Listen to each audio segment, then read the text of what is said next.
MBBS ಹೋದಾಗೆ ಅನ್ನೋರು ಯಾವಾಗಲೂ ಕೂಡ ನಮ್ಮ ಟೀಚರ್ಸ್, ಕಾಮನ್ ಕೋಲ್ಡ್ ಬಂದ್ರೆ ಡಾಕ್ಟರ್ ಹತ್ರ ಬಂದ್ರೆ ಒಂದು ವಾರಕ್ಕೆ ವಾಸಿ ಆಗುತ್ತೆ, ಅಜ್ಜಿ ಕಷಾಯ ಕುಡಿದ್ರೆ 7 ದಿನಕ್ಕೆ ವಾಸಿ. ಅಂದ್ರೆ ಸೆಲ್ಫ್ ಕ್ಯೂರಬಲ್ ಸಿಂಪಲ್ ಕಾಯಿಲೆ.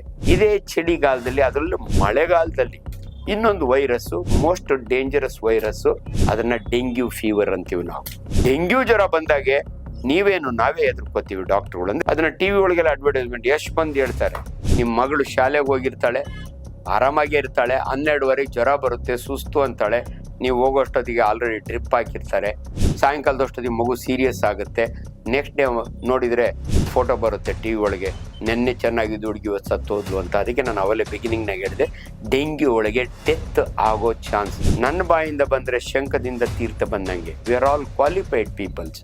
ನಮ್ಮ ವಿದ್ಯೆ ನಿಮಗೆ ರೀಚ್ ಆಗಬೇಕು. ನಾನು ಮೆಡಿಕಲ್ ಕಾಲೇಜ್ನಲ್ಲಿ ಪಾಠ ಮಾಡ್ತೀನಿ, ಒಬ್ಬ ಪ್ರೊಫೆಸರ್ ಆಗಿ. ಇವೆಲ್ಲ ಯಾಕೆ ನಿಮಗೆ ಎಚ್ಚರಿಸ್ತೀವಿ ಅಂದರೆ, ಇವತ್ತು ಅನ್ಫಾರ್ಚುನೇಟ್ಲಿ ವಾಟ್ಸಾಪ್ ಯೂನಿವರ್ಸಿಟಿಗೆ ವೈಸ್ ಚಾನ್ಸಲರ್ ಇಲ್ಲ, ಕಂಟ್ರೋಲರ್ ಇಲ್ಲ. ಒಬ್ಬೊಬ್ರು ನನ್ನ ಮಾತಾಡ್ತಾರೆ, ಅವ ನೀರು ಕುಡಿಬೇಡ ಅಂತಾರೆ, ನಿಂತು ನೀರು ಕುಡಿಬೇಡ ಅಂತಾರೆ ಊಟದ ಮಧ್ಯೆ. ಇವೆಲ್ಲ ತಪ್ಪು ಮಾಹಿತಿಗಳು ನಿಮಗೆ ರೀಚ್ ಆಗೋದ್ರಿಂದ ಇದು ನನ್ನ ಸಾಮಾಜಿಕ ಜವಾಬ್ದಾರಿ. ಅದಕ್ಕೆ ಇವತ್ತು ಕೂತ್ಕೊಂಡು ಇವೆರಡು ಕಾಯಿಲೆಗಳ ಬಗ್ಗೆ ನಿಮಗೆ ಸ್ಪಷ್ಟತೆ ಕೊಡ್ತಿದ್ದೇನೆ.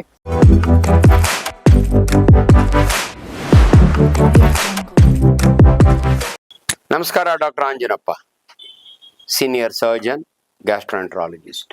ನಾವು ಚಿಕ್ಕ ಹುಡುಗರಾಗಿ ಇದ್ದಾಗೆ ಹಿರಿಯರು ಮಾತಾಡೋರು, ಕಾಯಿಲೆ ಮನುಷ್ಯನಿಗೆ ಬರ್ದಿರ ಮರಕ್ಕೆ ಬರುತ್ತಾ ಅಂತ. ಆದರೆ ಇವತ್ತು ಮರಕ್ಕೂ ಇಂಜೆಕ್ಷನ್ ಕೊಡೋದನ್ನ ನಾವು ನೋಡಿದ್ದೀವಿ.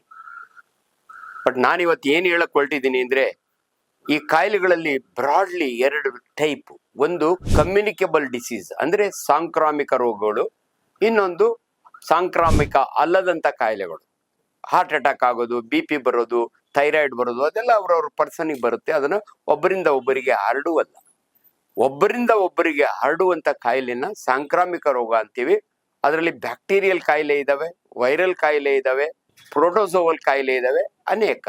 ಇದು ಇವತ್ತು ಯಾಕೆ ಇದನ್ನ ಹೈಲೈಟ್ ಮಾಡ್ತಿದ್ದೀನಿ ಅಂದರೆ, ನೋಡಿ, ನಮ್ಮ ದೇಶ it's A country of seasons ಅಂತೀವಿ ನಾವು. ಋತುಗಳು: ಬೇಸಿಗೆ ಕಾಲ, ಮಳೆಗಾಲ, ಚಳಿಗಾಲ, ವಸಂತ ಕಾಲ. ಸೊ ಒಂದೊಂದು ಸೀಸನ್ನಾಗ ಒಂದೊಂದು ಥರ ಕಾಯಿಲೆ ಬರ್ತವೆ. ಪರ್ಟಿಕ್ಯುಲರ್ಲಿ ಬೇಸಿಗೆಯಲ್ಲಿ ನೀವೆಲ್ಲ ಕೇಳಿರ್ತೀರಿ, ಕಾಲರ ಬರುತ್ತೆ, ಜಾಂಡೀಸ್ ಬರುತ್ತೆ ಅಂತ.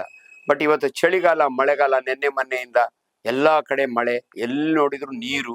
ಈ ಸಮಯದಲ್ಲಿ ವೈರಲ್ ಕಾಯಿಲೆಗಳು ತುಂಬಾ. ವೈರಸ್ ಅಂದ್ರೆ ಅದೊಂದು ಜೀವಿ, least living being on earth ಅಂದ್ರೆ ವೈರಸ್. ಅಂದ್ರೆ ವೈರಸ್ಸಿಗೆ ತನ್ನದೇ ಆದ ಒಂದು ಸೆಲ್ ಇಲ್ಲ. ಒಂದು ಬ್ಯಾಕ್ಟೀರಿಯಾ ಅಂದ್ರೆ ನೋಡಿ, ಅದಕ್ಕೆ ತನ್ನದೇ ಆದ ಒಂದು ಸೆಲ್ ಇರುತ್ತೆ, ಅದು ಬದುಕುತ್ತೆ ಇಂಡಿಪೆಂಡೆಂಟ್ ಆಗಿ. ಕೊಳೆತ ಮೊಸರಿನಲ್ಲಿ ಹಾಕಿದ್ರೆ ಟೈಫಾಯ್ಡ್ ಬ್ಯಾಕ್ಟೀರಿಯಾ ಬೆಳೆಯುತ್ತೆ, ಸಾಲ್ಮೊನೆಲ್ಲಾ ಟೈಫಿ ಅಂತೀವಿ. ಆದರೆ ವೈರಸ್ ಇದೆಯಲ್ಲ, ಅದಕ್ಕೆ ತನ್ನದೇ ಆದ ಸೆಲ್ ಇರಲ್ಲ. ಇಲ್ದ್ರೆ RNA ಇರುತ್ತೆ, ಇಲ್ದ್ರೆ DNA ಇರುತ್ತೆ. ಇದು ಬದುಕಬೇಕಾದ್ರೆ ಯಾವುದಾದ್ರೂ ಜೀವಿ ಒಳಗೆ ಹೋಗ್ಬೇಕು. ಕೋಳಿ ಒಳಗೆ ಹೋದ್ರೆ ಕೋಳಿ ಜ್ವರ ಅಂತೀವಿ, ಹಂದಿಗೆ ಹೋದ್ರೆ ಸ್ವೈನ್ ಫ್ಲೂ ಅಂತೀವಿ, ಹಂದಿ ಜ್ವರ ಅಂತೀವಿ. ಮನುಷ್ಯನಿಗೆ ಬಂದ್ರೆ ಫ್ಲೂ. ಅನೇಕ ಕಾಯಿಲೆಗಳಿದಾವೆ. ಅದ್ರ ಬಗ್ಗೆ ನಿಮ್ಗೆ ಅರಿವಿರ್ಬೇಕು. ಯಾಕಂದ್ರೆ ಇವತ್ತು ಮಳೆಗಾಲದಲ್ಲಿ ತುಂಬಾ ಮಕ್ಕಳಿಗೆ ಚಳಿ ಜ್ವರ ಬರುತ್ತೆ. ಯಾಕೆ ಬರುತ್ತೆ? ವೈರಸ್ಸು ಮನುಷ್ಯನಿಗೆ ಹೆಂಗ್ ಎಂಟ್ರಿ ಆಗುತ್ತೆ ಅಂದ್ರೆ 2-3 ರೀತಿಯಲ್ಲಿ. ಒಂದು ಬಹಳ ಇಂಪಾರ್ಟೆಂಟು, ರೆಸ್ಪಿರೇಟರಿ ವೈರಸ್. ಈಗ ಆಲ್ರೆಡಿ 3 ಕೋವಿಡ್ ಕಳೆದ ಮೇಲೆ ನಿಮ್ಗೆಲ್ರಿಗೂ ಕೂಡ ಅದರ ಅರಿವಿದೆ. ಒಬ್ಬರಿಂದ ಒಬ್ಬರಿಗೆ ಕೆಮ್ಮಿನಲ್ಲಿ, ಡ್ರಾಪ್ಲೆಟ್ ನಲ್ಲಿ ಹರಡುವಂತ ಕಾಯಿಲೆ ಇದು ಅಪ್ಪರ್ ರೆಸ್ಪಿರೇಟರಿ ವೈರಸ್. ಇವನ್ ನಮ್ ಕೋವಿಡ್ ಬಂದಿದ್ದು ಕೂಡ ಕೊರೋನಾ ವೈರಸ್ಸು. ಅದನ್ನು ಹೆಂಗೆ ನಾವು ಫೇಸ್ ಮಾಡೋದು, ಹೆಂಗೆ ನಾವು ಸಫರ್ ಮಾಡೋದು ಅಂತ ತಮ್ಗೆಲ್ರಿಗೂ ಗೊತ್ತಿದೆ. ಆ ಸಮಯದಲ್ಲಿ ನಾನು ಸಾಕಷ್ಟು ಜನಗಳಿಗೆ ವಿವರಣೆಯನ್ನು ಕೊಟ್ಟು ಧೈರ್ಯ ತುಂಬುತ್ತಿದ್ದೆ. ಇವತ್ತು ಕೂಡ ಅದೇ ರೀತಿಯ ಜ್ವರ ಇದೆ. ಇದು ಕೋವಿಡ್ ಅಲ್ಲ, ಇದು ವೈರಲ್ ಜ್ವರ, ಫ್ಲೂ ಜ್ವರ ಅಂತೀವಿ ನಾವು. ಅಪ್ಪರ್ ರೆಸ್ಪಿರೇಟರಿ, ಒಬ್ಬರಿಂದ ಒಬ್ಬರಿಗೆ ಹೋಗುವಂತ ಈ ಕಾಯಿಲೆ ಯಾಕೆ ಬರುತ್ತೆ ಅಂದ್ರೆ, ಮಕ್ಕಳು ಗಾಳಿಯಲ್ಲಿ ಓಡಾಡ್ತಿರ್ತವೆ, ಶಾಲೆಯಲ್ಲಿರ್ತದೆ, ಮನೆಯಲ್ಲಿರ್ತದೆ, ಯಾರಿಗೋ ಒಬ್ಬರಿಗೆ ಆಲ್ರೆಡಿ ಬಂದಿರುತ್ತೆ. ಒಂದ್ಸಾರಿ ಕೆಮ್ಮಿದ್ರೆ ಅವ್ರ ಜೊತೆಯಲ್ಲಿ, ಅದರ ನೀವು ಬಸ್ನ ಟ್ರಾವೆಲ್ ಮಾಡ್ತೀರಿ, ಯಾರೋ ಪಕ್ಕದಾಗಿರೋ ಕೆಮ್ತಾರೆ, ಅವರಿಂದ ನಿಮಗೆ ಬರುತ್ತೆ. ಈ ವೈರಲ್ ಕಾಯಿಲೆಯಲ್ಲಿ ರೋಗ ಲಕ್ಷಣಗಳು ಬಹಳ ಸರಳ. ಒಂದು ನೆಗಡಿ, ಕೆಮ್ಮು, ಜ್ವರ. ಮೂಗು ಸೋರೋದು, ಗಂಟ್ಲು ಕೆರೆತ ಬರೋದು, ಜ್ವರ ಬರೋದು. ಆಗ ನಿಮ್ಗೆ ಅಯ್ಯೋ ನನಗೆಲ್ಲೋ ಕೋಲ್ಡ್ ಆಗಿದೆ, ಫ್ಲೂ ಆಗಿದೆ, ಇನ್ಫ್ಲೂಯೆನ್ಸಾ ಆಗಿದೆ ಅಂತ ಅನ್ಕೋತೀರಿ. ಇದು ಡೇಂಜರಸ್ಸಾ? ಡೆಫಿನೆಟ್ಲಿ ಇಲ್ಲ. ನಾವು MBBS ಹೋದಾಗೆ ಅನ್ನೋರು ಯಾವಾಗಲೂ ಕೂಡ ನಮ್ಮ ಟೀಚರ್ಸ್, ಕಾಮನ್ ಕೋಲ್ಡ್ ಬಂದ್ರೆ ಡಾಕ್ಟರ್ ಹತ್ರ ಬಂದ್ರೆ ಒಂದು ವಾರಕ್ಕೆ ವಾಸಿ ಆಗುತ್ತೆ, ಅಜ್ಜಿ ಕಷಾಯ ಕುಡಿದ್ರೆ 7 ದಿನಕ್ಕೆ ವಾಸಿ. ಅಂದ್ರೆ ಸೆಲ್ಫ್ ಕ್ಯೂರಬಲ್ ಸಿಂಪಲ್ ಕಾಯಿಲೆ. ಆದ್ರೂ ಕೂಡ ಕೆಲವು ಮಕ್ಕಳು ಅಡ್ಮಿಟ್ ಆಗ್ತವೆ, ನೀವು ಅಡ್ಮಿಟ್ ಮಾಡ್ಬೇಕಾಗುತ್ತೆ. ಅದಕ್ಕೆ ನಿಮ್ಗೆ ಒಂದು ಸ್ಪಷ್ಟ ಮಾಹಿತಿ, ನಿಮ್ಮ ಮನೆಯಲ್ಲಿ ಯಾರಿಗೆ ಜಾಸ್ತಿ ಬರುತ್ತೆ ಅಂದ್ರೆ ಮಕ್ಕಳಿಗೆ, ಯಾಕಂದ್ರೆ ಅವ್ರಿಗೆ ಇಮ್ಯುನಿಟಿ ಕಡಿಮೆ ಇರುತ್ತೆ. ವಯಸ್ಸಾದವರಿಗೆ ಅವ್ರಿಗೂ ಇಮ್ಯುನಿಟಿ ಕಡಿಮೆ ಇರುತ್ತೆ, ಆಲ್ರೆಡಿ ಡಯಾಬಿಟಿಸ್ ಇರುತ್ತೆ, ಕ್ಯಾನ್ಸರ್ ಟ್ರೀಟ್ಮೆಂಟ್ ತಗೋತಿರ್ತಾರೆ ಇಂಥವ್ರಿಗೆ, ಅದು ಪ್ರೆಗ್ನೆಂಟ್ ವುಮನ್ಗೆ. ಸೊ ಇದನ್ನ ಅವಾಯ್ಡ್, ನಮ್ಮಲ್ಲಿ prevention is better than cure ಅಂತೀವಿ. ಸೊ ಮಕ್ಕಳಿಗೆ ಆದಷ್ಟು ಒಂದು ಮಾಸ್ಕ್ ಹಾಕಿ ಕಳಿಸಿ, ಅಥವಾ ಶಾಲೆಯಲ್ಲಿ ಮಗು ನೆಗಡಿ ಬಂದ್ರೆ ಅವರೇ ಟೀಚರ್ಸೇ ನಿಮ್ಮ ಮನೆಗೆ ಕಳಿಸ್ಬಿಡ್ತಾರೆ. ನಿಮ್ಮ ಮನೇಲಿ 3-4 ಮಕ್ಕಳಿದ್ರೆ ಆ ಮಕ್ಕಳು ಇನ್ನೊಂದು ಮಕ್ಕಳ ಹತ್ರ ಕೆಮ್ಮದಂಗೆ ನೋಡ್ಕೊಳ್ಳಿ, ಅಥವಾ ಒಂದು ಮಾಸ್ಕ್ ಹಾಕಿ. ಇದು ಇಂಪಾರ್ಟೆಂಟು. ಟ್ರೀಟ್ಮೆಂಟ್ ಏನನ್ನ ಕೊಡ್ಬೇಕಾ ಡಾಕ್ಟ್ರೆ? ಡೆಫಿನೆಟ್ಲಿ. ಜ್ವರ ಆಕ್ಚುಲಿ ನಮ್ಮ ದೇಹದ ಪ್ರೊಟೆಕ್ಷನ್. ಅದು ಜ್ವರ ಬಂದ್ರೆ ವೈರಸ್ ಸತ್ತೋಗ್ತದೆ ಬಾಡಿಯಲ್ಲೇನೆ. ಇದು ದೇವ್ರು ಮಾಡಿರುವಂತ ಒಂದು ವೈಜ್ಞಾನಿಕ ನಿಯಮ. ಬಟ್ ಏನಾಗುತ್ತೆ, ಈ ಜ್ವರ ಇದ್ದಾಗೆ ಎಲ್ಲರೂ ಕೂಡ ನಾವು ಟ್ರೀಟ್ಮೆಂಟ್ ಕೊಡ್ಲಿಲ್ಲ ಅಂದ್ರೆ ಅಯ್ಯೋ ಡಾಕ್ಟರ್ ಕೊಡ್ಲೇ ಇಲ್ಲ ಅಂತಾರೆ. ಹಂಗಾಗಿ ನಾವು ನಿಮ್ಗೆ ಪ್ಯಾರಾಸಿಟಮಾಲ್ ಅಡ್ವೈಸ್ ಮಾಡ್ತೀವಿ.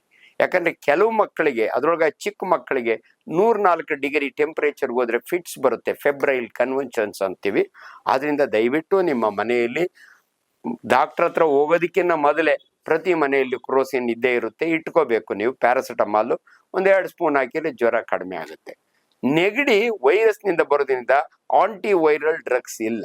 ಸೊ ಹಂಗಾಗಿ ನಾವ್ಯಾರು ನಿಮ್ಗೆ, ಅದಕ್ಕೆ ಇವಾಗ ಬ್ಯಾಕ್ಟೀರಿಯಾ ಆದ್ರೆ ಆಂಟಿಬಯೋಟಿಕ್ ಕೊಡ್ತೀವಿ, ಬಟ್ ವೈರಸ್ಗೆ ಆ ತರ ಆಂಟಿ ವೈರಲ್ ಡ್ರಗ್ಸ್ ಇಲ್ಲ. ಅದಕ್ಕೆ ನೆಗಡಿಗೆ ಒಂದು ಔಷಧಿ ಬರುತ್ತೆ, ಆಂಟಿ ಹಿಸ್ಟಮಿನ್ ಅಂತೀವಿ, ಅವಿಲ್ಲು ಅಂಥದ್ದು ಕೊಡ್ಬೋದು.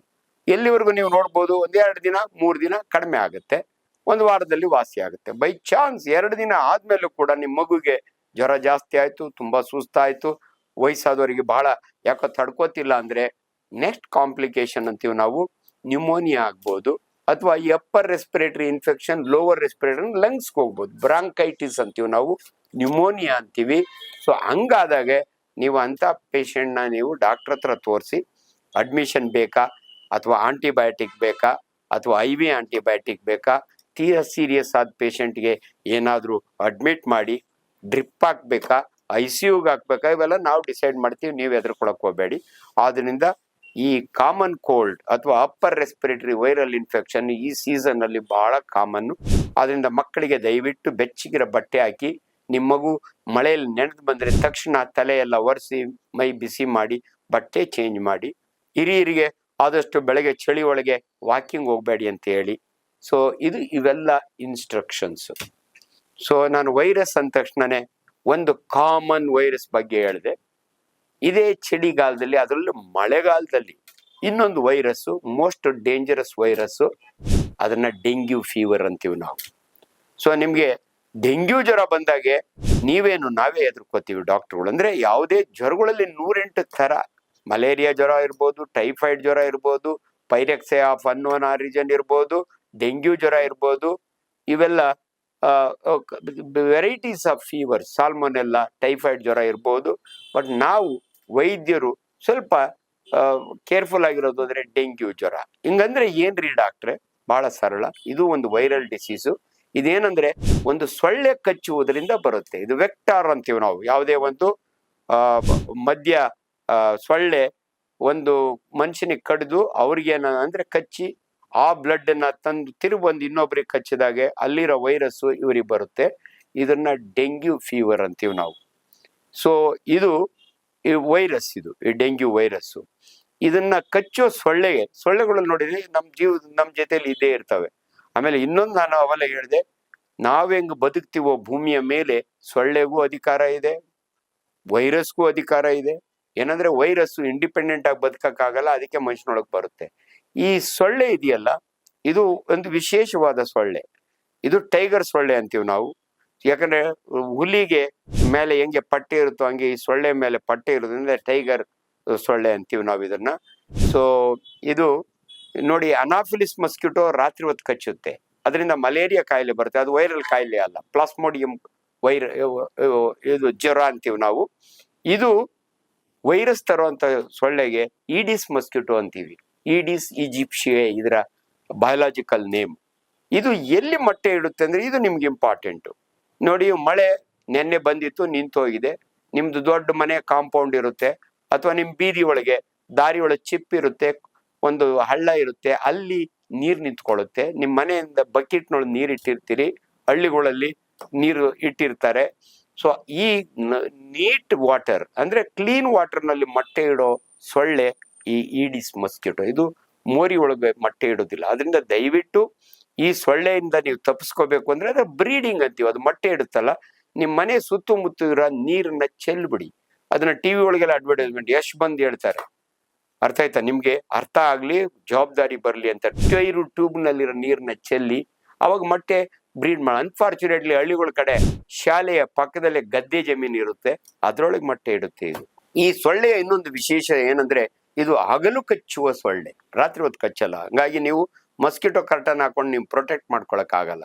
ಅದಕ್ಕೆ ಮಕ್ಕಳಿಗೆ ಆದಷ್ಟು ಈ ಸಮಯದಲ್ಲಿ full sleeve shirt, pant, shorts ಹಾಕಿದ್ರೆ ಸೊಳ್ಳೆ ಕಚ್ಚೋದಿಲ್ಲ. ಕಚ್ಚಿದ್ರು ತೊಂದರೆ ಆಗಲ್ಲ.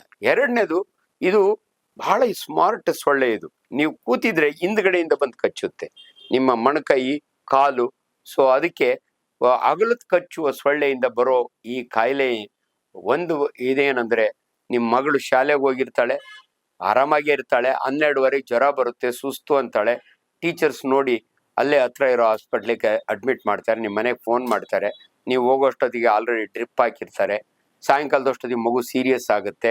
ನೆಕ್ಸ್ಟ್ ಡೇ ನೋಡಿದ್ರೆ ಫೋಟೋ ಬರುತ್ತೆ ಟಿವಿ ಒಳಗೆ, ನೆನ್ನೆ ಚೆನ್ನಾಗಿದ್ದು ಹುಡುಗಿ ಇವತ್ತು ಸತ್ತೋದ್ಲು ಅಂತ. ಅದಕ್ಕೆ ನಾನು ಅವಲೇ ಬಿಗಿನಿಂಗ್ನಾಗ ಹೇಳಿದೆ, ಡೆಂಗ್ಯೂ ಒಳಗೆ ಡೆತ್ ಆಗೋ ಚಾನ್ಸ್ ಯಾಕಾಗುತ್ತೆ ಡಾಕ್ಟ್ರೆ? ಇದು ಬಹಳ ಸರಳ. ನೀವು ಅಂತ ಮಕ್ಕಳಿಗೆ ಒಂದು ಟೆಸ್ಟ್ ಮಾಡ್ತೀವಿ ನಾವು, ಡೆಂಗ್ಯೂ ಟೆಸ್ಟೇ ಇದೆ, ಆಂಟಿಜನ್ ಆಂಟಿಬಾಡಿ ಟೆಸ್ಟ್ ಮಾಡ್ತೀವಿ. ಇಲ್ಲಿ ಏನಾಗುತ್ತೆ ಅಂದ್ರೆ ನಮ್ಮ ದೇಹದಲ್ಲಿ ಇಮ್ಯುನಿಟಿ ಇರುತ್ತೆ, ಪ್ಲಸ್ ಸೋಲ್ಜರ್ಸ್ ಇರ್ತಾರೆ, WBCs ನಿಮಗೆ ಗೊತ್ತಿರಬೇಕು. ಪ್ಲೇಟ್ಲೆಟ್ ನೋಡಿ, ನಾವು ರಕ್ತಸ್ರಾವ ಆದಾಗೆ ಆಟೋಮೆಟಿಕಲಿ ನೀವು ಬೆಳಕು ಕುಯ್ಕೊಂಡ್ರೆ 5 ನಿಮಿಷ ಆದ್ಮೇಲೆ ಬ್ಲಡ್ ಕ್ಲಾಟ್ ಆಗುತ್ತೆ. ಈ ಕಾಯಿಲೆಯಲ್ಲಿ ಪ್ಲೇಟ್ಲೆಟ್ಸ್ ನಮ್ಮ ದೇಹದಲ್ಲಿ 2 ಲಕ್ಷದಿಂದ 3 ಲಕ್ಷ ಇರ್ತವೆ. ಅವು ಕಡಿಮೆ ಆಗ್ತಾ ಹೋಗುತ್ತೆ. ಎಲ್ಲಿ ಕಡಿಮೆ ಆಗುತ್ತಾ ಹೋಗುತ್ತೆ ಅಂದ್ರೆ 60,000ಕ್ಕೆ ಬರ್ಬೋದು, 20,000ಕ್ಕೆ ಬರ್ಬೋದು. 16,000ದಿಂದ ಕೆಳಗಡೆ ಹೋದ್ರೆ ಬ್ಲೀಡಿಂಗ್ ಸ್ಟಾರ್ಟ್ ಆಗುತ್ತೆ. ಬ್ರೈನ್ ನ ಬ್ಲೀಡ್ ಆಗ್ಬೋದು, ಇಂಟೆಸ್ಟೈನ್ ನ ಬ್ಲೀಡ್ ಆಗ್ಬೋದು, ಎಲ್ಲಂದ್ರಲ್ಲೇ ಬ್ಲೀಡ್, ಬಾಯಿ ಮೂಗು ಎಲ್ಲ ಬ್ಲೀಡಿಂಗ್ ಆಗಿ ಡೆಂಗ್ಯೂ ಶಾಕ್ ಸಿಂಡ್ರೋಮ್ ಅಂತೀವಿ ನಾವು, ಅದಕ್ಕೆ ಹೋಗಿ ಸತ್ತೋಗ್ಬಿಡ್ತಾರೆ. ಅದಕ್ಕೆ ಇಂಥ ಮಕ್ಕಳನ್ನ ಅಥವಾ ದೊಡ್ಡವ್ರನ್ನ ಅಡ್ಮಿಟ್ ಮಾಡಿದಾಗೆ ಇದನ್ನ ನಾವು ಮಾನಿಟರ್ ಮಾಡ್ತೀವಿ. ನಮಗೆ ಪ್ಲೇಟ್ಲೆಟ್ ಕಾನ್ಸಂಟ್ರೇಟ್ ಸಿಗುತ್ತೆ ಬ್ಲಡ್ ಬ್ಯಾಂಕ್ ಅಲ್ಲಿ, ಅದನ್ನ ತಂದು ಟ್ರಾನ್ಸ್ಫ್ಯೂಸ್ ಮಾಡ್ತೀವಿ, ಅವಾಗ ಜೀವ ಉಳಿಯುತ್ತೆ. ಸೊ ಆದ್ರಿಂದ ಇವೆಲ್ಲವನ್ನು ಕೂಡ ಸರಳವಾದ ವಿಚಾರಗಳು. ಅನ್ಫಾರ್ಚುನೇಟ್ಲಿ ನಿಮ್ಗೆ ಕರೆಕ್ಟಾಗಿ ಇದು ಅರ್ಥ ಆಗ್ಬೇಕು, ನಮ್ಮ ವಿದ್ಯೆ ನಿಮ್ಗೆ ರೀಚ್ ಆಗ್ಬೇಕು. ನಾನು ಮೆಡಿಕಲ್ ಕಾಲೇಜ್ನಲ್ಲಿ ಪಾಠ ಮಾಡ್ತೀನಿ ಒಬ್ಬ ಪ್ರೊಫೆಸರ್ ಆಗಿ. ಇವೆಲ್ಲ ಇದು ವಿಚಾರಗಳನ್ನ ನಿಮಗೆ ತಿಳಿಬೇಕು ಅಂದ್ರೆ ನನ್ನ ಬಾಯಿಂದ ಬಂದ್ರೆ ಶಂಖದಿಂದ ತೀರ್ಥ ಬಂದಂಗೆ. We are all qualified peoples. ಯಾಕೆ ನಿಮ್ಗೆ ಎಚ್ಚರಿಸ್ತೀವಿ ಅಂದ್ರೆ, ಇವತ್ತು ಅನ್ಫಾರ್ಚುನೇಟ್ಲಿ ವಾಟ್ಸಾಪ್ ಯೂನಿವರ್ಸಿಟಿಗೆ ವೈಸ್ ಚಾನ್ಸಲರ್ ಇಲ್ಲ, ಕಂಟ್ರೋಲರ್ ಇಲ್ಲ. ಒಬ್ಬೊಬ್ರು ನನ್ನ ಮಾತಾಡ್ತಾರೆ, ಅವ ನೀರು ಕುಡಿಬೇಡ ಅಂತಾರೆ, ನಿಂತು ನೀರು ಕುಡಿಬೇಡ ಅಂತಾರೆ, ಊಟದ ಮಧ್ಯೆ. ಇವೆಲ್ಲ ತಪ್ಪು ಮಾಹಿತಿಗಳು ನಿಮ್ಗೆ ರೀಚ್ ಆಗೋದ್ರಿಂದ ಇದು ನನ್ನ ಸಾಮಾಜಿಕ ಜವಾಬ್ದಾರಿ. ಅದಕ್ಕೆ ಇವತ್ತು ಕೂತ್ಕೊಂಡು ಇವೆರಡು ಕಾಯಿಲೆಗಳ ಬಗ್ಗೆ ನಿಮ್ಗೆ ಸ್ಪಷ್ಟತೆ ಕೊಡ್ತಿದ್ದೇನೆ. ಸೊ ಡೆಂಗ್ಯೂ ಫೀವರ್ಗೆ ಫಸ್ಟ್ 2 ದಿನ ಬೇಕಾದ್ರೆ ನೀವು ಮನೆಯಲ್ಲೇ ಟ್ರೀಟ್ ಮಾಡ್ಬೋದು. ಬಟ್ ಒನ್ಸ್ ಡೆಂಗ್ಯೂ ಪಾಸಿಟಿವ್ ಅಂತ ಬಂತು ಅಂದ್ರೆ ಅದು ಹಾಸ್ಪಿಟ್ಲಿಗೆ ಟ್ರೀಟ್ ಮಾಡ್ಬೇಕು. ಇಲ್ದಿದ್ರೆ ಬಹಳ ಆಶ್ಚರ್ಯ ಆಗುತ್ತೆ ನಿಮ್ಗೆ. ಚೆನ್ನಾಗೇ ಇದ್ರು ಅಂತೀರಿ, ಆಫೀಸ್ಗೆ ಹೋಗಿದ್ರು ಯಜಮಾನ್ರು ಅಂತೀರಿ, ನೆಕ್ಸ್ಟ್ ಡೇ ಹಾಸ್ಪಿಟ್ಲಾಗ ಇರ್ತಾರೆ. ಸಾಕಷ್ಟು ಇಂಥವು ಆಗ್ತಾ ಇರ್ತವೆ. ಅದರಿಂದ ದಯವಿಟ್ಟು ಇದನ್ನ ಪ್ರಿವೆನ್ಷನ್ ಏನಂದ್ರೆ, ಈ ಸೊಳ್ಳೆಗಳು ಬ್ರೀಡ್ ಆಗ್ದಂಗೆ ನೋಡ್ಕೊಳ್ಳಿ. ಟ್ರೀಟ್ಮೆಂಟ್ ಏನಂದ್ರೆ ಕರೆಕ್ಟ್ ಜಾಗದಲ್ಲಿ ಕರ್ಕೊಂಡೋಗಿ ಟ್ರೀಟ್ಮೆಂಟ್ ಕೊಡಿಸ್ಬೇಕು. ನಮಸ್ಕಾರ.